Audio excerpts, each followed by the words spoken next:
मैं कृपाशंकर NMMS मंथन में आपका हार्दिक स्वागत करता हूं। इस समय विज्ञान विषय से संबंधित श्रृंखला के क्रम में आज का जो हमारा टॉपिक है वो NMMS एग्ज़ाम साइंस पेपर 2017 का पार्ट 3 है, यानी कि ये लास्ट वीडियो है 2017 के पेपर का। इसके पहले 2 वीडियो मैं अपलोड कर दिया हूँ, पहले आप उन वीडियोज़ को ध्यान से देख लीजिएगा, उसके बाद आप पार्ट 3 की वीडियो को देखिएगा और विज्ञान की एक बेहतर समझ, वो भी एग्ज़ाम पॉइंट ऑफ व्यू से, यानी कि एग्ज़ाम में कैसे प्रश्न पूछे जाते हैं, उन सारे प्रश्नों को कैसे हम आसानी से सरल भाषा में सीख सकते हैं और उसके अलावा और जो अन्य क्वेश्चन बनने वाले हैं उन सारे पहलुओं को ध्यान में रखते हुए ये क्लास डिज़ाइन किया गया है। तो आप इसे ज़रूर लाभ लें और वीडियो को पूरा देखें और एक अच्छा नोट्स बनाएं ताकि एग्ज़ाम हॉल में जाने से पहले आप एक क्विक रिवीजन अपने द्वारा बनाए नोट से कर सकें। ठीक है, चलिए शुरू करते हैं आज की वीडियो। ध्यान से देखें, आज का जो ये क्वेश्चन है, क्लोरेनिल दवा बनती है। तो हम आपको बता दें, क्लोरेनिल दवा जो है वो शैवाल से बनती है। ठीक, शैवाल जो है वह एक कोशिकीय पादप है। शैवाल क्या है? शैवाल जो है एक कोशिकीय पादप है। और अगर हम इसके एग्जाम्पल्स की बात करें एक कोशिकीय पादप के, तो एक कोशिकीय पादप बहुत सारे एक कोशिकीय पादप हैं, जिसमें क्लेमाइडोमोनास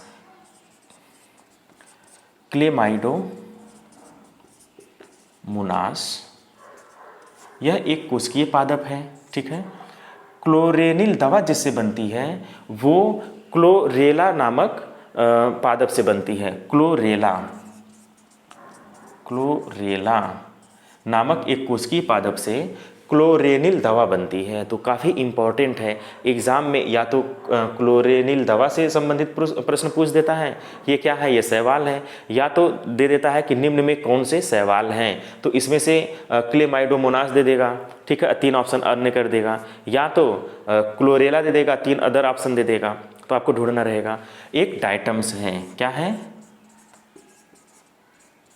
डायटम्स। तो डायटम्स जो है ये भी एक कोशिकीय पादप है और शैवाल का एग्जाम्पल है। तो बहुत ही आसानी से आप क्वेश्चन को बना सकते हैं, इसे ज़रूर आप नोट कर लीजिए। NMMS एग्ज़ाम का ये बहुत पॉपुलर क्वेश्चन है। ठीक है, इस वजह से इस क्वेश्चन को ज़रूर एग्ज़ाम हॉल में देख करके, प्रैक्टिस करके, सीख करके, तैयार करके जाइएगा, क्योंकि इससे संबंधित कोई ना कोई क्वेश्चन ज़रूर पूछता है। आप अगर देखेंगे 2015 की वीडियोज़ या 2016 की वीडियोज़ और आज 2017 की वीडियो, किसी न किसी रूप में यहाँ से क्वेश्चन बना हुआ है। बस केवल आपको इतनी इन्फॉर्मेशन रखना है कि क्लोरेनिल दवा क्या है, ये शैवाल से बनती है। ठीक, इसके पहले वाले सवाल ये पूछा हुआ था कि क्लेमाइडोमोनास और 3 अन्य ऑप्शन दिया हुआ था, इसमें शैवाल कौन सा है, तो क्लेमाइडोमोनास हो जाएगा।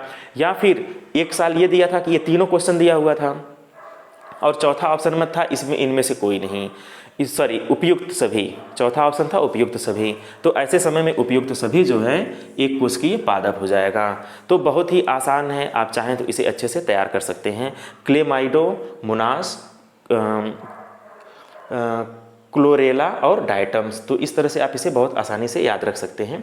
नेक्स्ट जो है, निम्नलिखित में एड्स होता है, तो एड्स किसके कारण होता है? तो एड्स जो है जीवाणुओं के द्वारा होता है, विषाणु के द्वारा होता है, प्रोटोजोआ के द्वारा होता है।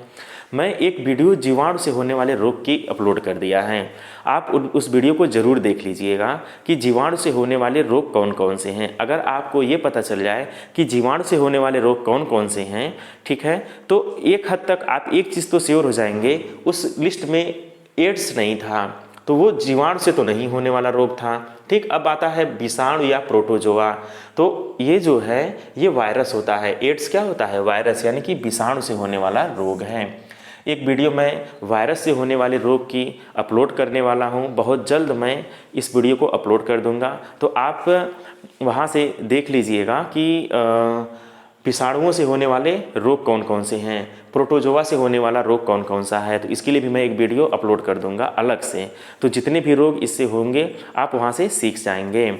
नेक्स्ट क्या है? निम्न में पाचक एंजाइम नहीं है। तो पाचक एंजाइम पेप्सिन पाचक एंजाइम है, रेनिन पाचक एंजाइम है, एमलेप्सिन भी पाचक एंजाइम है। इंसुलिन जो है पाचक एंजाइम नहीं है। तो यहाँ पे ऑप्शन क्या हो जाएगा? थर्ड, इंसुलिन पाचक एंजाइम नहीं होता है। इंसुलिन की कमी से क्या होता है? इंसुलिन की कमी से मधुमेह रोग होता है। तो इस चीज़ को भी आप नोट डाउन जरूर कर लीजिएगा कि इंसुलिन की कमी से मधुमेह रोग होता है। सर्वग्राही रक्त समूह क्या है? तो सभी रक्त समूह में ए बी रक्त समूह जो होता है वो सर्वग्राही होता है, और ओ जो होता है ये सर्वदाता होता है। सर्वदाता, सर्वदाता का मतलब यानी अगर किसी व्यक्ति का ब्लड ग्रुप ओ है तो वह किसी भी व्यक्ति को अपना रक्त डोनेट कर सकता है, दे सकता है। और अगर किसी व्यक्ति का रक्त समूह ए बी है तो वह किसी भी ब्लड ग्रुप के व्यक्ति से वो रक्त ले सकता है। ठीक है, तो इस तरह से ये दोनों काफ़ी इंपॉर्टेंट है। ये सर्वग्राही है, सर्वग्राही, और ये सर्वदाता है। तो ये बहुत इम्पॉर्टेंट क्वेश्चन यहाँ हो जाता है, और काफ़ी कई एग्जाम में ये क्वेश्चन पूछा हुआ है, सर्वग्राही या सर्वदाता से संबंधित। तो पेट दर्द में प्रयोग होने वाली औषधि, तो ध्यान से देखें, पेट दर्द में कौन सी औषधि प्रयोग होती है? तो एंटीबायोटिक जो होता है ये दवा पेट दर्द में प्रयोग नहीं होती है। एंटीबायोटिक जो है, इन्फेक्शन अगर हो जाता है तो वहाँ पे एंटीबायोटिक यूज किया जाता है। कहीं पे इन्फेक्शन अगर है तो एंटीबायोटिक दवा दिया जाता है। एंटीपायरेटिक ये बुखार से संबंधित है। एंटीपायरेटिक जो होता है वो बुखार से संबंधित है, एंटीपायरेटिक। अब क्या बचता है? एंटीस्पास्मोडिक। तो एंटीस्पास्मोडिक जो है ये पेट से संबंधित दवा है। तो पेट से संबंधित, पेट दर्द में प्रयोग होने वाली जो औषधि है वो क्या हो जाएगी? एंटीस्पास्मोडिक। एंटीस्पास्मोडिक ये पेट दर्द के लिए ये दवा यूज किया जाता है। और एंटीबायोटिक क्या होती है? अगर एंटीबायोटिक दवा हमें यूज़ करना है, इसका मतलब कहीं ना कहीं इन्फेक्शन लगा है, इस वजह से एंटीबायोटिक दवा प्रयोग में आती है। और एंटीपायरेटिक दवा जो होती है वो बुखार वगैरह में यूज़ किया जाता है, एंटीपायरेटिक। तो आप इस थोड़े से नाम कठिन हैं, लेकिन ये सब क्वेश्चन हर साल पूछ लिए जाते हैं, किसी न किसी रूप में ये क्वेश्चन आ जाता है। तो इसी वजह से अगर आप पेपर सॉल्व करके एग्ज़ाम हॉल में बैठे हैं तो यकीन मानिए आप अन्य बच्चों से बेहतर करेंगे।